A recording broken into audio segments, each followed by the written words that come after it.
Oh, what we got?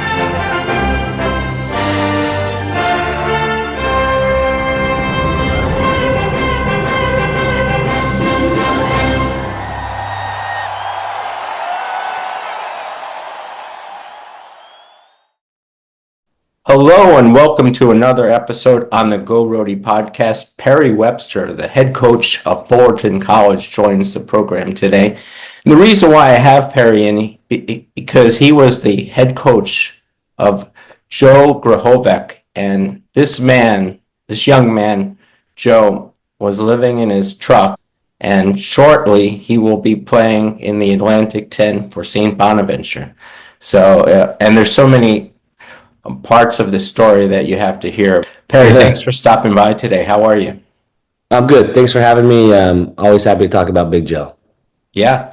Before we get started, Perry, did you know the commissioner is coming soon? You're wondering, what commissioner? It's not a Batman movie, is it? Yeah, what commissioner? And we have Commissioner Bernadette McGlade of the Atlantic 10. She's going to be a host, and she's going to tell us how she's navigating out of this topsy-turvy environment in NCAA basketball that I get heartbroken every time a player leaves. I get attached to these guys. I'm sure you did with Joe. Yeah, no, it's a different day and age for the junior college coaches like me. It's very similar to what we've always done and what we've always been used to. So got to build quick relationships and got to find a way to somehow make those last. Yeah, I didn't realize that analogy, and that is so true. That's what you have, and that's your life. So maybe you could give me some tips after the show. My psychiatrist just can't do the thing. Okay, well, can you give us a rewind as far back as you remember, and I could chime in? I know a little bit about the story, not to your extent, but just give it a whirl. Yeah, we were, me and my assistant coach, Marshall Johnson, were at In and Out after a game, and we were just talking about recruiting for the next year. And he said, "Hey, my buddy Dominique Johnson, who he played with at Azusa Pacific, and their buddies, and he helped him, or he told him about Big Joe. He showed him a video, and we were just, we didn't believe it. There was a lot of us that just, we don't believe this. What is the real story here? How can this guy be so close to us, and we know about every player?" But for some reason we don't know, and we're not aware about this kid. He kind of, his career kind of just been lost in the shuffle, didn't play much in high school, ended up graduating during COVID, kind of floated around at prep schools. And so we get the text and just told Marshall, "Hey, we need to get him up to campus as soon as possible." And we got him up for a campus visit. We did a tour of it, got to know him a little bit. After that first tour, I knew kind of that he was interested. I didn't know if he was ready to do it all. There had been rumors just about, he lacked stick-to-itiveness. He was that's a mouthful right there. Yeah, I was saying commitment or elastic, stick-to-it. Yeah. I like it a lot. I'm going to steal it from you. He just couldn't stick with the plan and do it all from in the past. And so we got him, and we're kind of, we've been successful with a lot of guys who, to be honest, they're in their kind of last chance. They're kind of in that situation where if they don't get their act together academically, if they don't get their act together physically, emotionally, everything that they need to do, then their basketball careers pass them by. So it's not a position that we're not comfortable in, and that's kind of what we explained to him, was that, hey, we're used to guys who need a little extra love and support to get this done. And I'd be lying to tell you if it was because of us, because he really didn't need it. Once he got to us, he was so solid. He got to us last spring, came and played first 5 minutes in our open gym. I looked at my assistant coach who evaluates players. That's what he does for a living, Devin Uglin, who's really good at it. And I just said, "Hey, he's really good, right?" And not that I don't know players, but I just needed somebody to agree with me. And he made the comment, there's no reason why the high major schools won't be recruiting him. And so we told Joe right then and there, we said, "Hey, your life's going to change. If you do this, everything's going to change for you. You're going to get your life on the trajectory that you're going to be proud of, that you want to do. And we didn't have the idea that he would do all this stuff academically in 1 year. So he got his AA degree pretty much in 1 year. Incredible. With a fall session, a winter session, a spring session, really overloaded the unit some summer. He had 27 parts overnight to finish, and you told him just to do what you can. And yeah. So that was after the game, and that was like the one time I think all year with Joe where there was a little bit of, you know, turmoil and doubt, and it was just our spring semester had ended. He gets through finals. He has like a 3.8. Wow. From Like a 2.6. Yeah, like 20 something units, like, you know, had to get permission to add as many classes as he had, and just dominated, just unbelievable. And so, you know, but everybody finishes their fall semester and then they have that break, you know, that winter time off usually. And for him, it was 9 more units. Wow. So he took 9 units in the winter. Growing up, and it wasn't an easy time. He said he was an anxious kid. Yeah. And he also was not tall until his senior year. He was 6'7", and he didn't have the mental fitness or stick-to-itiveness, like you're saying, to play on the team. And then he went through after graduation. By the way, he had a 2.6. That's not a bad GPA. No. I'm going to my grave. I won't tell anyone my GPA or SAT. And he did a series of manual labor jobs, and he wound up in his truck, and he was playing every day at those 24-hour gyms and showering. And it wasn't until the Drew League, I think, that you finally found him. Yeah. So I'm gonna put a little bit of water on one part of the story. So okay. The living in the truck thing, that did happen. Yeah. But that's not because he didn't have a home to go home to. That's because I think him and his mom weren't getting along, and his mom told him to get your butt out of the house. Yeah, I could see that. So, yeah, he has I bring that up because he has a very loving mother. Yeah. And he has a loving family. And his mother and father are split, but he also has a loving father. And so he does have family in his life, and he wasn't picked off the streets homeless. And I just want to clear that up, you know, because I think a lot of people maybe get the wrong idea of a couple of the media things that have been released. Well, I think that one thing that Joe learned and I've learned through this process with him doing these interviews and doing the different media stories is just to make sure you fully explain some of those type of situations that you know are going to be the story. And so that was kind of, me and him have talked about that, and I'm sure someday he'll interview with somebody and he'll clear that up, but right now he doesn't want to do any interviews. He's sick of interviews. He's just doing so much schoolwork just to get that done. But so St. Bonaventure comes into the picture in the fall. Woj gets involved, and he had heard about him from an agent. Woj flew all the way out and came to our first game, which was at Miracosta. And Miracosta is one of the few schools in the state this year, or any year really, that had 2 Division I level big kids. They had one kid that had played at Florida and Memphis, and then they had another big 6'9" kid, older kid, military kid, that's a Division I prospect. And so Joe kind of had to deal with both of them. And Joe was just by far and away so elite in that game. And I think Woj kind of was sitting up there licking his chops. And he just went full bore. He worked on Joe all year long.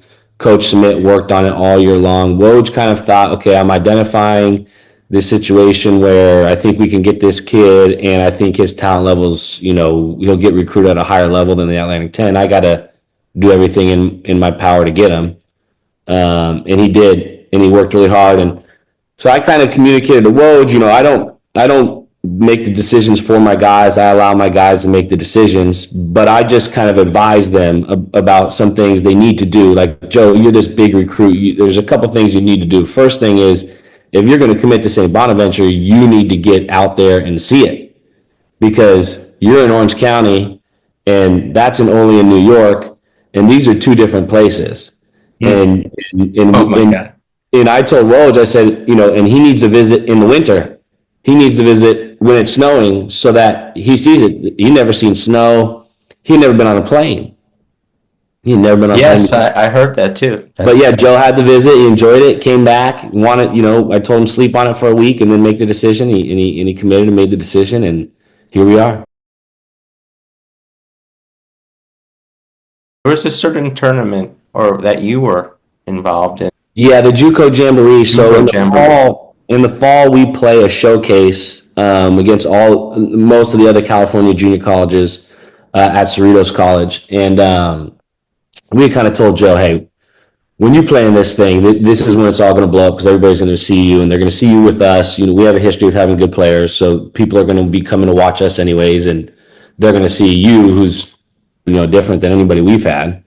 And so that's what happened. He played, and that's when he blew up. And really, he didn't even blow up yet because most of the coaches that were there were the Division II schools and some of the Division I's on the West, but not all of them. And then we made a highlight package, and we put that highlight package on our Twitter or our X, whatever it is, on our team website, and blew up. And that's when I started getting phone calls from everybody, agents, colleges, you name it. I got a phone call on Joe, and that part of everything was overwhelming for him. I know that became, God, I'm getting a phone call, because Joe's the type of kid who you call him, he's going to sit on the phone, he's going to talk to you. He's not going to, he's got a great personality. He's got an incredible view of the world, the way he sees it. He's a lot more like Bill Walton than people really realize. I was going to ask you that. Is that just someone trying to, because he has red hair and he's tall? No, he's a quirky guy. Guy. That's amazing. Look at his stat sheet. I want to go through that too. Yeah, he's just got a different deal. Go ahead. That's funny. Yeah, so you were going through that, and I understand he didn't know who Woj was when he got that text. Is that? Yeah, he doesn't know who anybody is. He's just starting to realize who people are. He knows who the stars are, but yeah, he knows who Woj is now, obviously. Yeah. He just saw this check mark and he just goes, wow, this guy must be popular. He didn't realize, oh, this guy is who he is. He's probably one of the most connected people in all of basketball. He went from Milan, late in the year, he flew from Milan, and they came out and watched us in the state tournament. And so his wife was there, Amy was there, and she played a big role too. Like, she's going to play a big role in Joe's life out there. It's not just Woj. Woj's family is involved. I guess I didn't know there was a Wojette, so yeah. That's a good combo now. Yeah, she cares. Those people care about that university. These fans, when he came to a game to watch, they somehow found out about it and went to the game just to see him. That's true. Yeah, so they're very dedicated. It's a scary place to play. I'm not a prior. I think a lot of people in his life, people who have come into his basketball life, have tried to pry, to peel back the layers and to find out, why has this happened? Why has that happened? My thing with him was, I don't care about what's happened. Mm-hmm. What are you doing today, and what are you doing tomorrow, and how can I help you best do that? And you have culture in your program and your team. I think him developing quick relationships and friendships with guys that were on the team who are like-minded. They may not be as talented or as well-known as him, but guys like Justin Davis or Darvell Wyatt that he became close to, those guys are constantly in the gym doing the same stuff. And so Joe just got a new routine. I'm just doing what everybody else is doing, and I'm part of the team, and he thrived in that setting. Changing the subject, are you able to talk about who recruited him, or is that like a private list? Or sometimes people I'll just say that we got phone calls from every school in the country. Wow. From Kentucky, Arizona, Texas, down to Green Bay, Cal State Fullerton, everybody else. And so it was a wide range of schools. nobody ever got to a point of even offering him until he was already offered and committed to St. Bonaventure. So I think people held out that long to see where the academics were. And then once he committed, I won't say the schools, but a bunch of schools came in and tried to offer him right away. That was another one of my questions, because this is, I just did an episode on Fordham, and they got a raw deal, I think. And what's happening now, which is more important, is coaches are coming in and scooping up players like Joe. And he has a commitment and he's there, but who knows? And the way he sounds, I think this is a good fit for him, and it won't happen. But does that concern you or Woj or? Yeah, I think. I mean, it doesn't. For me, I just about Joe. What Joe's, who Joe is and what his personality is he's just kind of a loyal guy. Like, so I didn't think that it was ever dicey after he had committed and who maybe would come in. But Woj had his guard up. Woj had his guard up, and he did what he was supposed to do to fight off all combatants and to make sure that Joe signed that paper. The big thing was getting Joe to sign. I think it was April 16th or 17th. Okay. And then once you sign the papers, it's done. Is it true that when he was playing, he didn't know something about fouls? He didn't know more about. Is that true? Yeah, no, it's true. It was a second. I think it was a second game of the season. We were playing Yuba. He got a couple early fouls. I yelled at him on the floor. Hey, I think I said, "Hey, you got 3 fouls." And he turns around and he looks at us and he goes, well, "How many did I foul out?" And we all just kind of looked at each other and laughed. I think that was like after that first game, this is back-to-back games, right? The first game against Miracosta, I'm thinking, God, this guy's really good. We got a chance to be really good.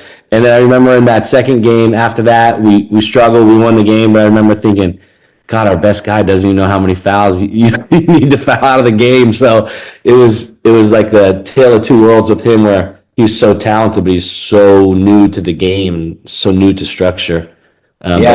Going through the stat sheets, he's Bill Walton-esque, 15.9 points per game, 62% shooting, 39 from 3. He's got 6.6 rebounds. I think that's a low number. But there's a lot of games, like for us, where we get up big, and I don't play him. I play him 12 to 15 minutes, and we just rested him a little bit. There's probably 4 or 5 games like that, and that affects his stats. I kind of look at his stats in the big games, just to kind of see what kind of player he is. I think he does. I mean, where that is still probably yet to be determined. He's got to put on strength. He's got to put on weight. That's the big thing for him. And he's 23, right? So he's mature mostly physically. So putting on weight, increasing his caloric intake, doing the weight training, all that stuff is going to be big for him over the next year or two. But his skill set and his versatility make him a very interesting prospect at all levels of basketball. And I know he's going to play professionally. It's just about where, and if it's in Europe, if it's in Australia, if it's in China, wherever it is, or if it's in America, if it's in the NBA. It's just going to be about how he performs. We know, Joe knows. Going to St. Bonaventure and having the connection to Woj and Woj's connections to agents and pros and overseas and everywhere that an NBA and all the things Woj can do for Joe, that's a big reason about why he's there, is to hopefully catapult him into a professional career. Has your life changed in this one? Yeah, I know you said you had one more question. I'm glad you have that question too. So my life, I told Joe, and I'm going to tell a story, and I hope you have time for me, but yes, when we first got Joe, I told him your whole life's going to change. And we got off that plane and we landed in JFK, and he looked at me and he goes, "Coach, remember when you told me my life was going to change?" And we kind of just laughed about it. After this season, I'm doing all these interviews, I'm doing all this stuff, doing this with you. Obviously my relationship with Woj, I went to the Final Four, spent a bunch of time with him and his wife, and I told Joe, I said, Joe, you might have changed my life more than I changed yours. Look, we've been really good here. We won a couple state championships, but we haven't had a player like Joe and a story like Joe. Yeah, I think Joe for all he's done for me as well. It's been a two-way street. We've both done a lot for each other. So you're not hanging around Beverly Hills with glasses on and like a movie star? No, I'm in Orange County. I'm about an hour south of Beverly Hills. I avoid Beverly Hills at all costs. I don't have the money to be hanging out in Beverly Hills. Or the not all us California guys are Hollywood. Yeah, there's just me and him were on the phone last night, and he was telling me a story, and the people that were involved in the story are people that everybody in the world knows, and it's funny just listening to the life that he's lived and the stories that he can tell. And I just want to reiterate, he's just a good dude, though. He's just a down to earth good dude, and that's what I really like about him. Yeah. And to follow me on Twitter, who follows me on Twitter? I'm sure he'll listen to this. And also Mark, who's a phenomenal coach, and he's something else too because he's had a lot of offers. Mark Schmidt is a great dude, a hilarious guy. He came out and had a bagel with Joe and I right before Christmas, and he just sat there and he talked for an hour, and me and Joe were just dying laughing. He's just got a great personality. He's a great dude, and obviously a really good coach. Well, I always end it like this. When it comes to Rhody basketball, it's always emotional stick-to-itiveness. No, it's always Go Rhody. Thanks so much. This was such a great story and an inspiration for so many people. And you have a booming career ahead of you, too.